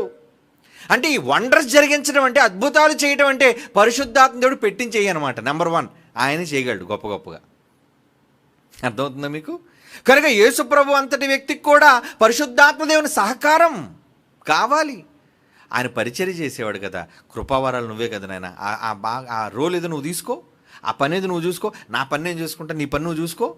3 పనులను పంచుకున్నారండి. కొరింథీయులకు రాసిన మొదటి పత్రిక 12వ అధ్యాయం 4, 5, 6 వచనాలు చదివితే ఉంటుందండి 3 పనులు అందులో. కొరింథీయులకు రాసిన మొదటి పత్రికలో ఏమండి 12వ అధ్యాయము 4, 5, 6 వచనాలు, కృపావరములు నానా విధములుగా ఉన్నవి కానీ ఆత్మ ఒక్కడే చేసేవాడు, పరిచర్యలు నానా విధములుగా ఉన్నవి కానీ ప్రభు ఒక్కడే పరిచర్య చేసేవాడు, నానా విధముల కార్యములు కలవు కానీ అందరిలో అన్నిటిని జరిగించి దేవుడు ఒక్కడే. అంటే చూసారా ఎవరు ఎలాంటి పనులు చేస్తున్నారో. అంటే పరిశుద్ధాత్మ దేవుడు భూమి మీదకి వచ్చిన తర్వాత ఆయన స్వభావం ఎలా మారిపోయింది? ఆయన స్వభావం ఏమండి, ఆయన ఎలా మారిపోయిందటండి ఆయన స్వభావం? చూద్దాం. యోహాను సువార్త 14వ అధ్యాయం 16వ వచనం. ఎప్పుడైతే యేసుప్రభు వెళ్ళిపోతూ ఆయన పంపిస్తున్నాడో టోటల్గా ఆయన నేచర్ అంతా మార్చేసుకున్నాడు. తమ్ముడు నేను వెళ్తున్నాను, కాపాడాను రా, ఏదో కష్టపడి వీళ్ళని కాపాడాను, దయచేసి నువ్వు వీళ్ళని ఏమి ఇబ్బంది పెట్టొద్దురా, నీ కోపం చూపించొద్దు నాయన ఒకలాగా. అప్పుడైతే కోపంతో ఎవరినైనా నువ్వు ఆవేశిస్తే కోపం వచ్చేసేది. ఉందండి, ఆయన స్వభావంలో ఉంది, లేదని కాదు. పరిశుద్ధాత్మ దేవుడు పూర్తిగా మెతక మనిషి అని మీరు అనుకోకండి. ఇక్కడ ఏం చెప్తున్నాడు? 14వ అధ్యాయం 16వ వచనం, నేను తండ్రిని వేడుకొందును, మీ వద్ద ఎల్లప్పుడూ ఉండుటకైన వేరొక ఆదరణకర్తనగా సత్యస్వరూపిగా ఆత్మను మీకు అనుగ్రహించును. లోకమాయన మీరు ఏమండి, లోకమాయనను చూడదు, ఆయనను ఎరుగుదు, కనుక ఆయన పొందనేరదు, మీరు ఆయన ఎరుగుదురు, ఆయన మీతో కూడా నివసించును, మీలో ఉండును. పరిశుద్ధాత్మను మనలే కదండి వచ్చేసాడు. ఇప్పుడు బాప్తిసం తీసుకున్న తర్వాత మనతో కూడా కదా ఉండిపోతున్నాడు ఆయన. అంటే 2000 సంవత్సరాలుగా భూమి మీదకి వచ్చి పరలోకానికి వెళ్ళలేదండి, ఇక్కడే ఉండిపోయాడు, అందరితో ఉండిపోయాడు ఆయన. యేసుప్రభు వచ్చి ఉన్నది భూమి మీద కేవలం 33 సంవత్సరాలు చిల్లర కాలం, కానీ ఆయన 2000 సంవత్సరాల కాలం అయిపోయింది. అందుకే ఆ రోజు దేవుడు చెప్పాడు, రే పరిశుద్ధాత్మ దుఃఖపరిస్తే సహించండి రా, మీతో యుద్ధం చేస్తాను, మిమ్మల్ని చంపేస్తాను, వాడు చాలా మంచోడు. ఇప్పుడు కూడా అన్నాడు, ఎవడైనా పరిశుద్ధాత్మ వ్యతిరేకంగా మాట్లాడితే అసలు ఈ యుగం కాదు, రాబో యుగంలో కూడా మీకు క్షమాపణ అనేది లేదు. అంటే దేవుడు ఎంత ప్రేమిస్తాడండి పరిశుద్ధాత్మని. అప్పుడప్పుడు తల్లిదండ్రులు కూడా పెద్దోడు కన్నా చిన్నోడి మీద కొంచెం ఎక్కువ మమకారం ఉంటుందండి. ఏమండి, ఎందుకంటే చిన్నోడు వాడిని ఎక్కువ ప్రేమిస్తారు. ఎప్పుడైనా ఇంట్లో చిన్నోడిని ఎక్కువ ప్రేమిస్తారు అందరూ. దేవుడు కూడా చంటోడిని ఎక్కువ ప్రేమిస్తాడు. ఎవరో చంటోడు ఆయనకి? పరిశుద్ధాత్మ దేవుడు చిన్నోడు. నువ్వైతే వచ్చేసావురా నాన్న, ముందు వచ్చేసావు 33 సంవత్సరాలకి, తమ్ముడు వెళ్ళిపోయి 2000 సంవత్సరాలు అయిపోయింది నాయన పిల్లల కోసం.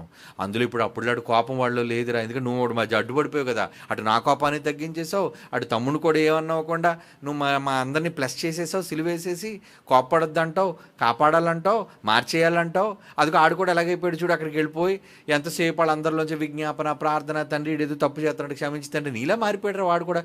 భలే మార్చేశారు ఆ తమ్ముడిని కూడా. పరిశుద్ధాత్మ దేవుడు స్వభావం చూడండి ఎలా మారిపోయిందో, ఎలా ఉండేవాడు. మళ్ళీ అప్పుడప్పుడు ఆయనలో ఓల్డ్ క్యారెక్టర్ ఉంటుంది సుమా, ఏదో మంచిగా మాట్లాడుతున్నాడు, మెత్తగా మాట్లాడుతున్నాడు, ఏదో స్మూత్ అయిపోయాడు మనిషి అనకకండి. లోన ఒరిజినల్ ఉంటుంది. ఆ ఒరిజినల్ అప్పుడప్పుడు బయటకు వస్తుంటుంది. ఏమండి, మొదటి శతాబ్దంలోనే పౌలు గారి దగ్గరికి వచ్చాడండి. పౌలు గారి దగ్గర పరిశుద్ధాత్మ దేవుడు రాగానే ఏం జరిగిందో తెలుసా అండి? పౌలు గారి దగ్గర రాగానే పరిశుద్ధాత్మ దేవుడు ఏం చేస్తుందో తెలుసా? అపోస్తుల కార్యములు 13వ అధ్యాయము 9-10 వచనాలు. అపోస్తుల కార్యములు 13వ అధ్యాయం 9-10 వచనాలు. అప్పుడు పౌలు అనబడిన సౌలు, అప్పుడేనండి ఫ్రెష్గా మారాడు. ఎవరు? సౌలు. అదే మన పౌలు. పరిశుద్ధాత్మతో నిండుకున్నవాడే. పరిశుద్ధాత్మ దేవుడు మీదకి వచ్చాడటండి. ఆ మీదకి రాగానే ఏం జరిగింది? అతనిని తేరి చూచి, సమస్త కపటముతోనూ సమస్త దుర్మార్గముతోనూ నిండిన వాడా, అపవాది కుమారుడా, సమస్త నీతికి విరోధి, నీవు ప్రభు యొక్క తిన్నని మార్గములు చెడగొట్టడం మానవ, ఇదిగో ప్రభు తన చెయ్యి నీ మీద ఎత్తున్నాడు, నీవు కొంతకాలం గుడ్డివాడు సూర్యుడు చూడకుండా ఉందో అని చెప్పాడు. వెంటనే మబ్బు చీకటి అతని కమ్మెను కనుక తిరుగుచూ ఎవడైనా చేయి పట్టుకొని తావు చూపిస్తాడని గుడ్డివాడైపోయాడు. అంటే లోన క్యారెక్టర్ ఉందా? లోన్ ఉంది. తేడా వచ్చిందా? పౌలు గారు కోపం వచ్చేసింది. అది ఎందుకు వచ్చింది కోపం పౌలు గారికి? పరిశుద్ధాత్మ దేవుడు దిగిపోయాడు. దిగ్గానే వాడి మీద తిట్టేశాడండి. ఆయన తిట్టేసి ఏమన్నాడు? రే నీ కళ్ళు పోతాయిరా దుర్మార్గుడా. చూసారు ఎలా శాపం వచ్చేసిందో? పరిశుద్ధాత్మ దేవుడు రాగానే ఎందుకో కోపం వచ్చేసింది బయటికి. ఆయన క్యారెక్టర్ అలాంటిది, స్వభావం అలాంటిది పరిశుద్ధాత్మ దేవుడిది. కనుక మీలో పరిశుద్ధాత్మ దేవుడు ఉన్నాడంటే ఉన్నాడు, మనలో కూడా లేడా? అంటే పరిశుద్ధాత్మ దేవుడు మనలో కూడా ఉన్నాడు. మిగతా వాళ్ళలో పరిశుద్ధాత్మ దేవుడు అనేసరికి ఎలా చూస్తారంటే గట్టిగా కేకలేస్తాడు మైకి పట్టుకొని. ఎందుకురా గట్టి కేకలేస్తావు? ఎందుకురా స్టేజ్ మీద గెంతుతావు నువ్వు? అది కాదురా స్వభావం అంటే. అప్పుడప్పుడు చూసారా స్టేజ్ మీదకి వెళ్ళగానే కిందన జైశాలి గారు నెమ్మదిగా మాట్లాడతారు ప్రసంగం ఎత్తుకునేటప్పుడు, ప్రియమైన దేవుని పిల్లలారా అని ఎత్తుకునేవాడు ప్రసంగం. అలా ఒక అరగంట గడిచేసరికి అలాగా టెంపరేచర్ పెరిగిపోతుండేది. జనాల మధ్య వేల మంది గ్రౌండ్లో ఉన్నా సరే ఎవరిని ఖాతరు చేయకుండా, ఎవరిని పట్టించుకోకుండా, ఏంటండి ఈయన అక్కడికి వెళ్ళేసరికి అలాగైపోయాడు, ఆయన సవాల్ ఏంటంటే అలా విసురుతున్నాడు, ఏంటండి ఈయన ఎవరిని విడిచిపెట్టట్లేదు అంటే ఏంటి, ఎవరు ప్రేరేపిస్తున్న వెనకాతలుండి? ఆయనలో కూడా పరిశుద్ధాత్మ దేవుడు ఉన్నాడు, మనలో మీలో కూడా పరిశుద్ధాత్మ దేవుడు ఉన్నాడు. ఉంటే ఏం చేస్తాడు? ఎక్కడైనా తప్పు కనబడితే, ఎక్కడైనా బైబిల్ కాదంటే లోపల నుంచి ఆవేశం వచ్చేస్తుంటుంది అంతే, బయటికి కట్టలు తెంచుకొని పడిపోతుంటుంది అంతే బయటికి. అంటే ఎవరు కనబడుతున్నారు అనమాట, అమ్మో పరిశుద్ధాత్మ దేవుడు ఉన్నాడు రోయ్, బయటికి పూనేశాడు, ఎవరో పోనటం కాదు, పరిశుద్ధాత్మ దేవుడు లోనే ఉన్నాడు, ఆడు బయట పడిపోయాడు, చూడు ఎలా కనబడుతుంది, ఆ మాటల్లో రౌద్రం చూసావా, ఆ కోపం చూసావా, ఎందుకంటే ఇతను ఎలా తిట్టేస్తున్నాడు అందరినీ. అదిగో మరి పౌల్లోకి దూరగానే శాపమే ఇచ్చేసాడు ఏకంగా, ఒరే కళ్ళు పోతారా నీకు అనేసాడు అంతే. అంటే పరిశుద్ధాత్మ దేవుని స్వభావం ఎలాంటి స్వభావం? ఇప్పుడు మీ అందరిలో ఉన్నాడు, మీ అందరిలో ఉన్నాడా? అలాగని ఊరి మీద ఎవరి మీద కనబడితే నోరు వేసుకుని వాళ్ళ మీద పడిపోయి పరిశుద్ధాత్మ దేవుడిని రెచ్చగొట్టేశాడు అనకండి, అది తప్పు. ఏమండి, ఎవరి మీద పడితే వాడి మీద ఉరికేసి కొట్టేసి తిట్టేసి నరికేసి పరిశుద్ధాత్మ దేవుడు ఆవేశంతో చేశాను, అది తప్పు. అది మీకున్న అత్యాగ్రహం, అది మీకున్న సొంత కోపాలు. అలాంటి కోపాలు చూపించకండి. వాక్య సంబంధమైనది ఎలాంటిదట? ఇప్పుడు మీకు మంచి మాట చదివేస్తుంది చూడండి, తిమోతికి రాస్తున్న రెండో పత్రిక 3వ అధ్యాయం 16-17 వచనాలు చూడండి. ఇది పరిశుద్ధాత్మ దేవుని కోపం అంటే.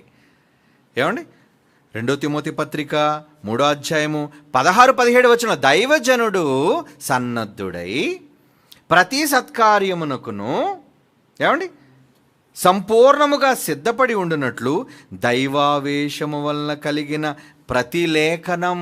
ఏడు వాక్యం ఎవరి వల్ల వచ్చిందండి? పరిశుద్ధాత్మ ప్రేరణ వల్లే కదండి.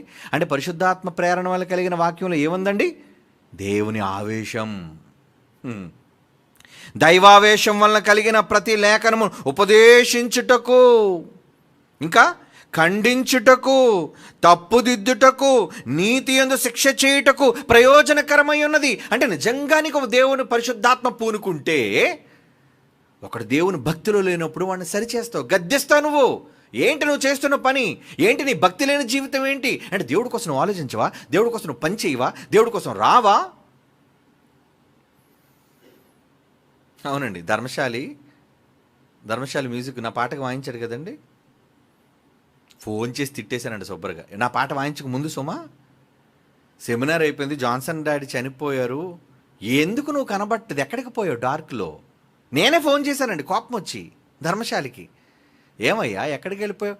డాడీ డాడీ డాడీ డాడీ అని మాట్లాడుతుంటావే, మీ డాడీ చచ్చిపోయాడయ్యా, నువ్వు మ్యూజిక్ డైరెక్టర్ కదయ్యా, నీకు దేవుడు తలాంతి ఇచ్చాడు, మీ పిల్లలను డాడీ అని ఎన్నోసార్లు గొప్పగా పొగిడిన వాడివి, ఏమైపోయావా? ఎక్కడుండిపోయావు నువ్వు? మీ డాడీ ఉద్దేశాలు నువ్వు నెరవేర్చవా? ఒక 10 నిమిషాలు తిట్టానండి ఫోన్ చేసి. అడగండి కావలిస్తే, మంచిగా చాలా రఫ్గా తిట్టాను. మీరు దేవునికి ఉపయోగపడరు, మనుషుల మాటలు పట్టించుకొని ఉంటారు మీరు. ఇలా తిట్టేసరికి డాడీ సారీ డాడీ తప్పు అయిపోయింది డాడీ. నీ మీద బోల్డ్ బాధ్యత ఉందయ్యా. ఏమండి, నాకేం అవసరం అండి అతను తిట్టడానికి? ఏమండి, నాకేం అవసరం తిట్టడానికి? దేవుని కోసం నువ్వు ఎందుకు వెనకబడిపోతున్నావు? ఎక్కడో ఉండిపోయేవేంటి? రా, బోల్డ్ పనులున్నాయి, రా. పిలిచానండి, అంతేనండి, వచ్చేసి చేసేసానండి. ఆ కోపంతో చేసిన పాటే 1000 ఒక యుగం. ఎలా వాయించాడు చూసారు మ్యూజిక్? పూర్తి పాట ఉంటే మర్చిపోద్దు మీకు. చక్కగా వాయించాడు. మామూలుగా అతను ముందు బాణీలన్నీ కొంచెం విన్నట్టుగానే ఒకలాగా ఉంటాయి, కానీ నేను అలా కాదు కదా, పిండి ఇది కాదు అది, ఇది కాదు అది, మార్చు మార్చు మార్చు. చక్కగా కష్టపడి కృషి చేసి వాయించారండి. ఇప్పుడు మంచి సంగీతం. ఒకటే చెప్పాను, నువ్వు నిజంగా కష్టపడితే ఒక కింగ్ జాన్సన్ విక్టర్ లాగా నువ్వు మారాలి. దేవునికి తలాంతి ఇచ్చాడు. డాడీ మీరు ఎన్ని తిట్టినాను ఏమనుకున్నాడు, శుభ్రంగా తిట్టండి, పర్లేదు, గట్టిగా పనిచేస్తున్నాడు, వెరీ గుడ్, చెయ్యాలి దేవుని కోసం. ఎవరున్నారు మరి? నాకు సంగీతం రాదే, నాకు వాయిద్యాలు వాయించడం రాదే, పియానో వాయించడం రాదే. జాన్సన్ విక్టర్ గారికి ముందు వచ్చేది కాదు, నేర్చుకున్నాడు ఆయన. ఇప్పుడు నేను నేర్చుకోవడానికి వెళ్తే అదొక సంవత్సరం వేస్ట్. మళ్ళా నాకు బోల్డ్ పనులు ఉన్నాయి, వాక్యం చెప్పాలి, బోల్డ్ ప్రాంతాలు తిరగాలి. ఇప్పుడు నేను పాటలు చేయడం కోసం పియానో పట్టుకుని కూర్చోవాలా? లేదు, నువ్వు ఉన్నాగా, రా. ఎందుకు తిట్టాం, ఎందుకు కోపడ్డాం అంటే ఒక కోపం వెనుక సత్యాగ్రహం అన్నారు దాన్ని. అంటే ఊరకనే అనవసరంగా మనసులో ఏదో కల్మషం పెట్టుకుని ఎదుటి మనిషిని తిట్టడం తప్పు. ఎదుటి వ్యక్తి దేవుని కోసం ఉపయోగపడలేనప్పుడు అతన్ని దండించు, మందలించు. అలా మందలించే హక్కు, అధికారం ఎవరిచ్చారో తెలుసా? పరిశుద్ధాత్మ దేవుడు. అది అతని స్వభావం. తప్పుదిద్దుటకును, అదే కదండి ఇక్కడ రాయబడింది. ఏమని రాయబడింది? ఏమని చదువుకున్నారు ఇప్పుడు ఆ మాట? తిమోతి పత్రిక అండి 16:17. దైవజనుడు సన్నద్ధుడై ప్రతి సత్కార్యమునకు పూర్ణముగా సిద్ధపడి ఉండినట్టు దైవావేశం వల్ల కలిగిన ప్రతి లేఖను ఉపదేశించుటకు, ఖండించుటకు, తప్పుదిద్దుటకు, నీతి యందు శిక్ష చేయుటకు ప్రయోజనకరమునై ఉన్నది. చెయ్యాలి. కనుక ఎప్పుడైనా ప్రసంగాల్లో మేము మందలిస్తే ఫీల్ అయిపోకండి. మీరు ఫీల్ కాకండి. ఒకళ్ళు నిజంగా మేము కల్మషంతో తిట్టాం అనుకోండి, మీ మీద టార్గెట్ చేసి ప్రసంగాలు చేసాం అనుకోండి, మేము దేవుడికి లెక్క అప్పు చెప్పుకోవాలి. ఎందుకంటే నోటి నుంచి వచ్చే ఏ మాట విడిచిపెట్టడుగా.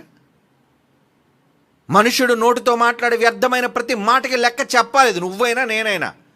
మరి అలాంటప్పుడు నేను ఏదో వ్యక్తిగతంగా కోపం పెట్టేసుకొని అప్పుడప్పుడు చూడండి, ప్రసంగాలు ఇవ్వగానే మధ్యాహ్నం ఒక వ్యక్తి ఫోన్ చేస్తానండి, ఏమండి నేను వాక్యం చెప్పడానికి ఒకరికి ప్రసంగం ఇచ్చానండి, ఇవ్వగానే స్టేజ్ మీద ఉన్న నా మీదే ప్రసంగం స్టార్ట్ చేసిందండి. అది లేడీ, ఉమనా? వామ్మో, సర్పం అయ్యా బాబు, జాగ్రత్త. మనూరు కాదులేండి, బయటూరు. పేరు చెప్తే తెలిసిపోద్ది, భయపడిపోతారు. ఇప్పటికీ వాళ్ళ గుండెల్లో రైలు పరిగెడుతాం, అమ్మో చెప్పేస్తారేమో డాడీ మా పేరని. చెప్పనులేండి, కంగారు పడకండి. టార్గెటెడ్ ప్రసంగాలు చేయకండి. ప్రసంగాలు మీకు ఇచ్చింది ఎదుటి వాళ్ళని పగ తీర్చుకోవడానికి కాదు, సరి చేయడానికి. పరిశుద్ధాత్మ దేవుడైతే సరి చేస్తాడు. మనుష్యుడైతే వాడు కల్మషాన్ని వెళ్ళగొక్కుతాడు బయటికి. ప్రసంగం అంతా తిట్లే. దేనికి ప్రసంగం అంతా తిట్లు? నీకు ప్రసంగం ఇచ్చింది 10 మందిని మార్చడానికి. నువ్వెంతసేపు స్టేజ్ మీద కూర్చున్నావు, లేదా నీకెవరి మీద కోపం ఉందో వాళ్ళని తిట్టడానిక నీ టైం అంతా వృధా చేస్తావు. పనికిరాని ప్రసంగాలు, ఇలాంటి దౌర్భాగ్యులు అంటూ చాలామంది ఉన్నారు. జాగ్రత్త, ఖబర్దార్, మీ నోటికి శిక్ష పడిపోద్ది. అనవసరంగా దేవుని వాక్యాన్ని వక్రీకరించి నోటికి వచ్చింది మాట్లాడారో వేసేస్తాడు. మీ నాలుగుకేస్తాడు శిక్ష, మీ నోటికేస్తాడు శిక్ష, లేదా మీ ఒంటికే పడుతుంది శిక్ష.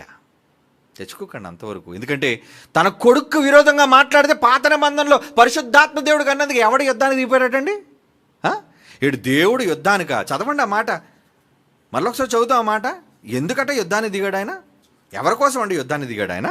చూడండి, యెషయా గ్రంథం 63 ఎందరు చదువుకున్నాం, 9-10 వచనాలు. యెషయా గ్రంథం 63:9-10. వారి యావత్ బాధలు ఆయన బాధనందును ఆయన సన్నిధి దూత వారిని రక్షించను, ప్రేమ చేత తాలిమి చేతను వారిని విమోచించను, పూర్వ దినములన్నిటిలో ఆయన వారిని ఎత్తుకొని మోసుకొని వచ్చును. ఆయనను వారు తిరుగుబాటు చేసి ఆయన పరిశుద్ధాత్మను దుఃఖింప చేయగా. పరిశుద్ధాత్మ దేవుని కోపం తెప్పించారటండి, బాధ పెట్టారటండి ఆయన పిల్లలు. పెడితే ఆయన వారికి విరోధి ఆయను, తానే వారితో యుద్ధము చేశాను. ఎందుకు యుద్ధం చేస్తున్నాడు దేవుడు? ఎందుకు యుద్ధాన్ని దిగాలి? వాక్యం పేరు చెప్పుకొని అనవసరంగా వ్యక్తుల మీద టార్గెట్ చేసి తప్పుడు మాటలు మాట్లాడి మీ కోపాన్ని ప్రసంగాల్లో ఎవడైనా తీర్చుకుంటే ఆడదే కానీ మగాడే కానీ యుద్ధానికి దిగిపోతాడు మీతో. జాగ్రత్త. వెంటనే కాదు, దేవుడికి చూస్తాడుగా, మారిందా లేదా, ఆపిందా లేదా, ఆపాడా లేదా చూస్తాడు. టైం మారలేదా, అరే వీడితో యుద్ధం ప్రకటిస్తున్నాను రా. దేవుడు యుద్ధానికి ప్రకటిస్తే మనం ఏమాత్రం వాళ్ళని ఎదుర్కోవడానికి? కనుక ఇది పరిశుద్ధాత్మ దేవుని యొక్క స్వభావం. ఎవరైనా చెప్పారు పరిశుద్ధాత్మ దేవుని స్వభావ రహస్యాలు? పరిశుద్ధాత్మ కోసం అంటేనే తెలియదు మనకి, ఇంకా ఆయన క్యారెక్టర్ ఏం తెలుస్తుంది? బైబిల్లో ఆదికాండం మొదలుకొని ప్రకటన గ్రంథం వరకు ఆయన గురించి ఎన్నో సందర్భాలు బైబిల్లో రాయబడ్డాయి. చాలా మంచోడండి ఆయన, చాలా గొప్పోడండి ఆయన. అందుకే అంటున్నాడు మత్తయి సువార్త 12:31. మత్తయి సువార్త 12:31. కాను నేను మీతో చెప్పినది ఏమనగా మనుషులు చేయి ప్రతి పాపము దోషణ ఎవరి క్షమించబడునో, ఎవరు నిన్న నేను క్షమిస్తానేమో కానీ ఆత్మ విషయమైన దోషణకు పాప క్షమాపణ లేదు అంటున్నాడు. చూడండి, అంటే ఆత్మకు సంబంధించి దోషణ చేస్తే తండ్రి తప్పైపోయింది నువ్వు క్షమాపణ కోరుకున్నా క్షమ ఇవ్వడటండి. జాగ్రత్త. అందుకే అన్నాడు, యేసు ప్రభు మనుష్య కుమారునికి విరోధంగా మాట్లాడినా క్షమాపణ ఉంటుందేమో కానీ తన చిన్న కొడుకైన పరిశుద్ధాత్మ వ్యతిరేకంగా మాట్లాడితే మాత్రం అస్సలు సహించడు దేవుడు. ఎందుకంటే ఆయన స్వభావం ఎంత మంచిదర్రా, ఎంత ఓపికర్రా. కోపిష్టోడు తీసుకెళ్ళి నువ్వు కొట్టడానికి వీల్లేదని చెప్పి పిల్లల దగ్గర నాయకుడిగా వేస్తే వీళ్ళు చేస్తున్న పాపాలను చూస్తే ఎంత ఓర్చుకుంటున్నాడండి. అది ఒక రోజా 2 రోజుల 2000 సంవత్సరాలుగా ఎంతమందిని చూసి భూమి మీదే ఉండిపోయి ఆ పరలోకాన్ని విడిచిపెట్టేసి ఆ సింహాసనాన్ని విడిచిపెట్టేసి ఎంత కష్టపడుతున్నా ఆయన విషయంలో ఎవడైనా తేడాగా మాట్లాడితే స్త్రీ అయినా పురుషుడైనా విడిచిపెట్టడు. అందుకే ప్రతి మాట నిదానించి మాట్లాడండి. వాక్యం ఉంది కదా అని ఏది పడితే అది మాట్లాడకండి. ఇదే పరిశుద్ధాత్మ దేవుడు చెప్పేశాడు. అవును, వాక్యం అంటే అందరికీ ఏమండి ఎవరి కాలుకు అనుగుణంగా మలుచుకునేటట్లుగా ఉంటుంది. 2 అంచులు కలిగిన కత్తి అది. తప్పుకి వినియోగించవచ్చు. కత్తిని టమాటా కూడా కొయ్యొచ్చు, పీక కూడా కొయ్యొచ్చు. కానీ మీరు టమాటాలే కొయ్యండి, పీకలు కొయ్యకండి. ఈరోజు మనుషులు ఎలాగో అంటే వాక్యం తీసుకోవడం, దాని మీద ఒక ప్రసంగం చేయటం, ఇలాంటి వాళ్ళు ఉన్నారండి. విడిచిపెట్టడాలట వాళ్ళందరినీ. చాలా ప్రమాదంలో పడిపోతున్నారు వాళ్ళంతా. పాప క్షమాపణ లేదు అంటున్నాడు చూడండి. లేదు. పరిశుద్ధాత్మకు విరోధముగా మాట్లాడడానికి ఈ యుగమందైనను రాబో యుగమందైనను పాప క్షమాపణ లేదు.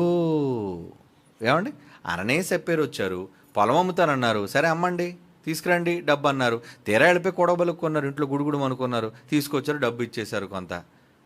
ఎందుకంటే దేవుడు చంపేశాడు వాళ్ళని.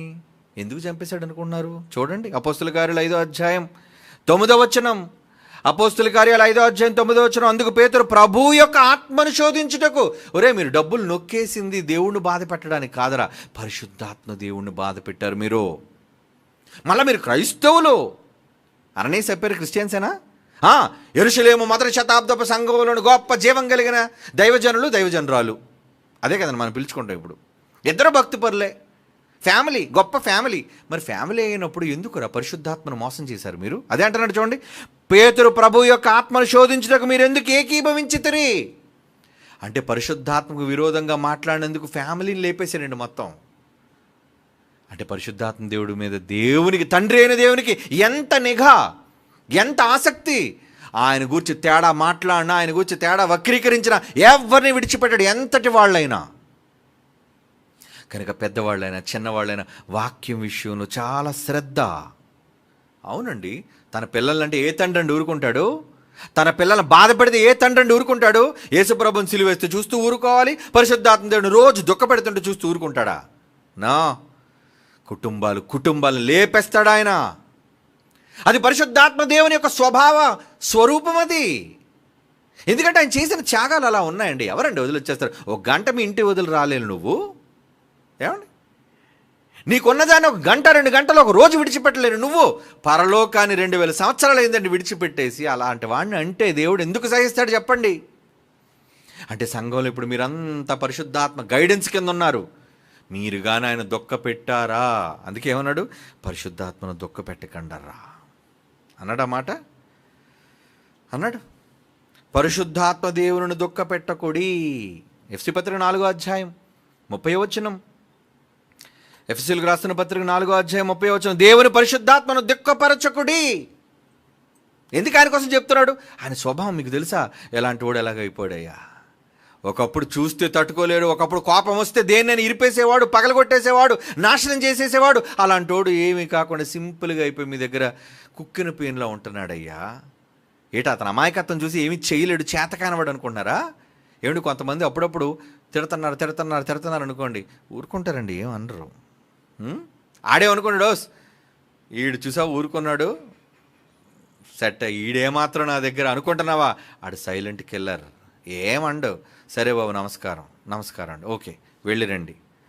ఎడలిపోయిన తర్వాత ఫోన్ చేస్తాడు, ఇదిగో పలానా వాడు. వీడి చేతికి మట్టండదు, పలానా వాడు ఇంటికి వెళ్ళండి, లేపాయి, అయిపోయింది అంతే. అక్కడే కేకలేయవలసిన పని లేదు, అంతే. రాత్రి వచ్చేస్తారు 10 మంది ఇంటికి, కసా అయిపోయింది. మరి ఎందుకు అక్కడ గట్టిగా మాట్లాడావు? ఏదో మాట్లాడలేదు కాబట్టి అడేదో చేతకానివాడు, నువ్వేదో మాట్లాడగలిగి గొప్పగా గట్టిగా కేకలేసావు కాబట్టి నువ్వు పెద్ద నోరున్నవాడు అనుకుంటున్నావా? కంట్రోల్, నోరు జాగ్రత్త. దేవుడి దగ్గర నోరు జాగ్రత్త, వాక్యం దగ్గర నోరు జాగ్రత్త, పరిశుద్ధాత్మ దేవుడి దగ్గర జాగ్రత్త. యుద్ధాన్ని దిగిపోతాడు తండ్రి. కొడుకునంటే తండ్రికి మండిపోతుంది, కొడుకులంటే తండ్రి ఒప్పుకోవట్లేదు. మంచి పిల్లలండి, పనిచేస్తున్న పిల్లలండి, ఊరు మీద ప్రజల కోసం తిరుగుతున్న పిల్లలండి, ఇద్దరికిద్దరేనండి మంచోళ్ళు. అలాంటి వాళ్ళు అంటే తండ్రి ఊరుకుంటాడా? ఊరుకోడు. అందుకే అంటున్నాడు, పరిశుద్ధాత్మ దేవుని దుఃఖపరచకండరా, దుఃఖపరచకండి. దేవుని పిల్లలారా, పరిశుద్ధాత్మ దేవుని యొక్క స్వభావ రహస్యాలు ఇన్నున్నాయా ఆయనలో?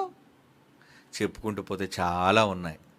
టైం అయిపోయిందిగా, ఓకే. అందుకే జాగ్రత్త పరిశుద్ధాత్మ విషయంలో. Be careful. అసలు ఏసు అనడమే తప్పు, ఏసుని అనకూడదు. బైబిల్ అనకూడదు, పరిశుద్ధాత్మను అనకూడదు, వాక్యాన్ని వక్రీకరించకూడదు, నోరు జాగ్రత్తగా వాడుకోవాలి. లేదా దేవుడు మనకు శిక్ష అమలు చేస్తాడు. ఆయన శిక్షగాను మనం గురైతే సాల్తీ లేచిపోతాయి, లేదా నరకానికి శాశ్వతంగా పోతాం. ఏ యుగంలోనూ క్షమాపణ లేదు, పాప క్షమాపణ లేదంటున్నాడు. ఇంకెవరండి క్షమాపణ ఇవ్వడానికి? యేసు రక్తం ఉంటే యేసు రక్తం కూడా పనిచేయదే నా కొడుకునంటే ఇదేంటి? వీడు యేసు రక్తం కూడా పనిచేయదా?